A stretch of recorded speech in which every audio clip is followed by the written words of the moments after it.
बिस्मिल्लाहिर्रहमानिर्रहीम। अस्सलाम वालेकुम। आज मैं आपके लिए चिकन दलीम की रेसिपी लेकर आई हूँ। आपने अब तक मेरा चैनल सब्सक्राइब नहीं करा है तो प्लीज़ सब्सक्राइब करें, लाइक और शेयर करें।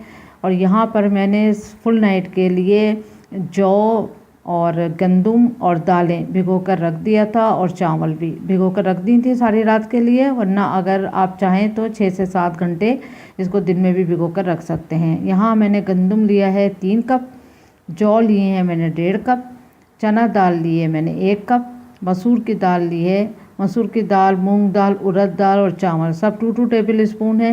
और इन सबको मैंने एक साथ ही रात को भिगो दिया था और अलग अलग भिगोने की कोई ज़रूरत नहीं है। जब एक साथ ही पकना होता है तो एक साथ ही हम भिगो सकते हैं इनको। और भिगोने के बाद इसका जो रात का पानी था वो मैंने ड्रेन कर दिया है और ये फ्रेश पानी है इसके अंदर। इस पानी के साथ और इसमें मज़ीद 10 गिलास पानी ऐड करके इसको हल्दी और नमक के साथ मैं बॉयल करने के लिए रखूँगी और कोई मसाला डालूँगी नहीं। फिर मैं बहुत इजी होती है हलीम की रेसिपी एक्चुअली। तो अगर चाहें तो बस इसको रात भर भिगोया, फिर आपने सुबह इसको बॉयल करने के लिए रख दिया और फिर आपने कौरमा बनाया अलग से, चिकन मटन या बीफ का जो भी आप चाहें, और फिर उसमें मिक्स कर लें और उसको आप फिर अच्छे से घोट लें। और घोटने के बाद और फिर आपने भंगार दिलें प्याज का बस। अब इसमें हम 10 गिलास पानी और मिलाकर और इसको 5 से 6 घंटे के लिए हम इसको मीडियम फ्लेम पे कुक करने के लिए अलग चूल्हे पे रख देंगे। 1 टीस्पून नमक और 1 टीस्पून हम हल्दी पाउडर डाल के अब इसको बॉयल करने के लिए रख देंगे। अब कौरमे की प्रिपरेशन पे आते हैं, कौरमे की तैयारी करते हैं। यहाँ मैंने लहसुन अदरक का पेस्ट लिया है 6 टेबल स्पून और मसाले जाएंगे इसमें। अब जो गंदम और चिकन के हिसाब से ही मसाले जाएंगे इसमें। लाल मिर्चों का पाउडर 3 टेबल स्पून और मिर्चें इसी में डालूंगी मैं कौरमे में। और जो हलीम का मसाला हलीम डाला है, जो गंदम दालें वगैरह उसमें नहीं डालूंगी मैं कोई भी मसाला, इसलिए इसी में 3 टेबल स्पून मिर्ची जाएंगी। और फ्रेश पिसा हुआ ये गरम मसाला है 3 टेबल स्पून ये जाएगा। और जायफल जावित्री का पाउडर है ये 1 टेबल स्पून है, ये भी फ्रेश है। और फ्रेश ही मैंने पहले इसको रोस्ट करा कोरिएंडर को और साबुत कोरिएंडर को, और फिर इसको ग्राइंड कर लिया 3 टेबल स्पून। हल्दी पाउडर है 1 टेबल स्पून। अब इन सबको अच्छे से मिक्स कर लेंगे। और चिकन यहाँ पर मैंने ली है बड़े बड़े पीसीस में 1.5 किलो। और इसकी जो गर्दनें थी और पसलियों का हिस्सा होता है, जो बारीक बारीक हड्डियाँ होती हैं, वो सब निकाल दी हैं मैंने।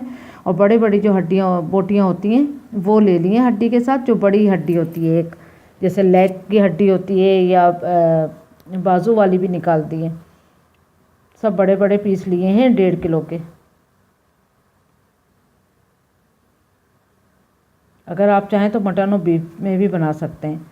और 2 ये लार्ज ओनियन थी, बड़े साइज़ की प्याज, 200 ग्राम का दही,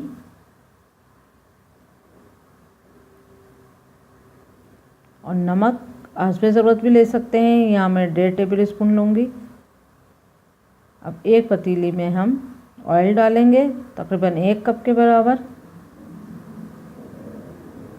ऑयल थोड़ा सा गर्म हो जाए तो फिर हम उसमें प्याज डाल देंगे।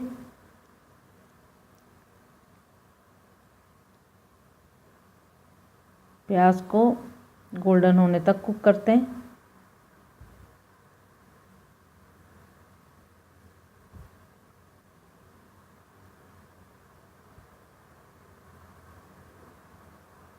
देखें प्याज गोल्डन हो गई है। अब लहसुन अदरक डालेंगे 6 टेबल स्पून। फिर लहसुन अदरक को अच्छे से फ्राई करेंगे तकरीबन 1 से 1.5 मिनट तक। जब अच्छी से खुशबू आने लगेगी इसमें, फिर इसमें हम चिकन ऐड करेंगे।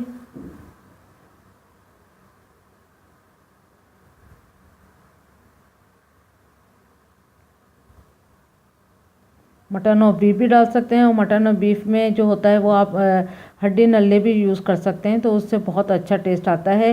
बोनलेस चिकन हो या बोनलेस गोश्त, उसमें इतना टेस्ट नहीं आएगा जितना आप हड्डियों के साथ वाले में बहुत अच्छा टेस्ट आता है। हड्डियों का सूप भी निकलता है फिर उसमें। अब हम इसको यहाँ तक फ्राई करेंगे कि चिकन अपना कलर भी बदल लेगी और गोल्डन ब्राउन हो जाएगी। तकरीबन 10 मिनट तक हम इसको फ्राई करेंगे मीडियम फ्लेम पे।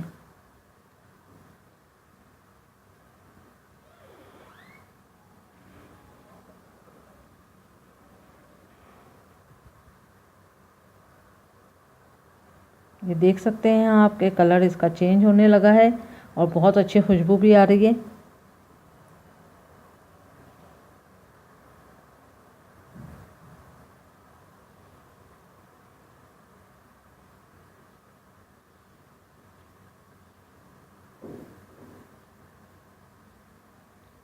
अब इसमें सारे मसाले मिला देंगे, जो मिर्चें थी, हल्दी, मिर्चें और धनिया पाउडर, गरम मसाला पाउडर, जायफल जावित्री का पाउडर और नमक। मसाले डालने के बाद इसको अच्छे से फ्राई करें।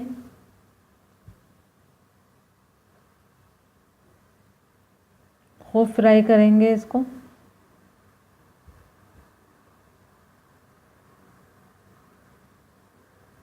अब दही डाल दें।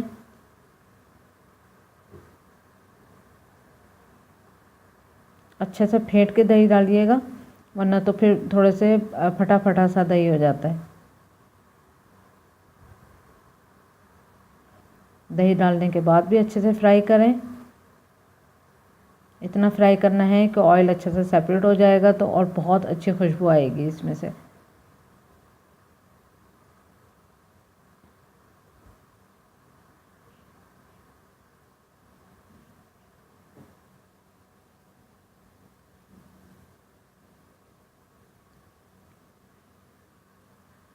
मीडियम फ्लेम पे आपने इसको फ्राई करते रहना है, तो इसका पानी भी ड्राई हो जाएगा और ऑयल भी सेपरेट हो जाएगा।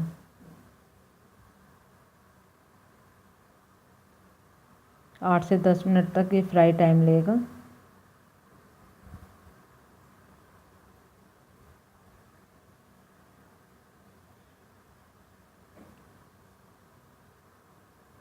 जब अच्छा सा फ्राई हो जाए तो आप इसमें 3 गिलास पानी डालने के बाद और इसको आपने 40 मिनट तक के लिए लो फ्लेम पे कुक कर लें, क्योंकि चिकन जो है वो अच्छी गली भी हो जाएगी। तो हमने वैसे भी इसका रेशा रेशा ही करना है और हड्डियों को निकाल देना है। तो इसको हम 30 मिनट तक के लिए कुक करते हैं। देखें 30 मिनट हो चुके हैं।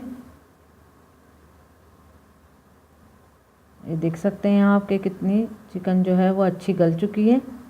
अच्छे बड़े पीस थे तो इसलिए इतना टाइम भी लिया, और वैसे भी इसको ज़्यादा गलाना ही था, क्योंकि हड्डियों को हम अब अलग कर लेंगे इनसे। हड्डी गोश्त को अलग करते हैं। देखें इस तरह से बहुत आसानी से अलग हो जाती है। थोड़ी सी पर थोड़ी मेहनत होती है, वरना ये टेस्ट बहुत अच्छा होता है। अगर आप बोनलेस डालेंगे तो इतना अच्छा टेस्ट नहीं आएगा जितना हड्डियों के साथ आता है। आराम से निकाल लेंगे। अगर चाहें तो हाथ की मदद से भी निकाल सकते हैं। अभी बहुत गर्म है तो इसलिए मैं थोड़ा सा इसकी मदद से निकाल रही हूँ।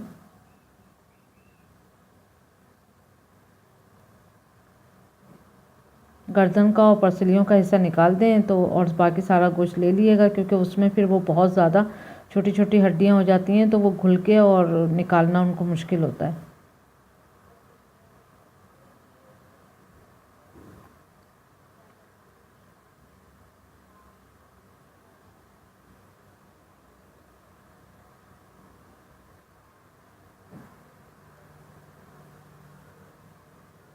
ये देखें इसकी तरफ आते हैं।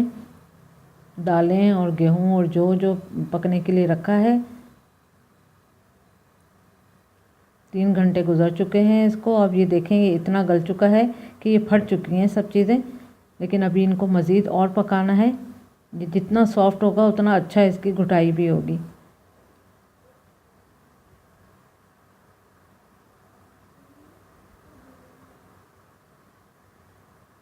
ये देखें 5 घंटे गुजर चुके हैं। आप देख सकते हैं कि अब ये इसकी जो सूरत हाल है वो चेंज हो चुकी है। अब इसको थोड़ा सा ठंडा होने के बाद हम इसको घोटा लगाते हैं। ये देखें हैंड मिक्सर से हम इसको मिक्स करेंगे, इसको अच्छे से घोटेंगे 30 मिनट तक। जग में इसको ग्राइंड नहीं करिएगा, टेस्ट में बहुत चेंजिंग हो जाती है। अगर इस तरह से आप घोटेंगे तो बहुत अच्छा टेस्ट रहेगा, जैसे देख कर टेस्ट होता है। ओरिजिनल टेस्ट वैसे ही रहता है, लेकिन जग में करने से थोड़ा टेस्ट बदल जाता है। अब इसमें गर्म पानी हमने डाला है, तकरीबन 2 से 3, 1 गिलास, जितना भी आपको ज़रूरत हो उतना गर्म पानी डालिएगा। ठंडा पानी ऐड नहीं करिएगा। गर्म पानी डालने के बाद फिर इसमें हमने कोरमा का जो मसाला था, जितना सालन, वो सब डाल रहे हैं चिकन के साथ। ये देखें चिकन को सबको रेशे रेशे कर लिया है मैंने।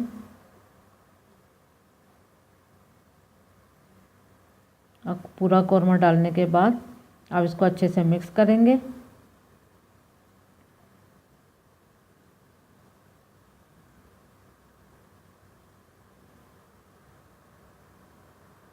अच्छे से मिक्स करेंगे और इसको हल्की आंच पे हम मज़ीद 30 मिनट तक पकने के लिए रख देंगे।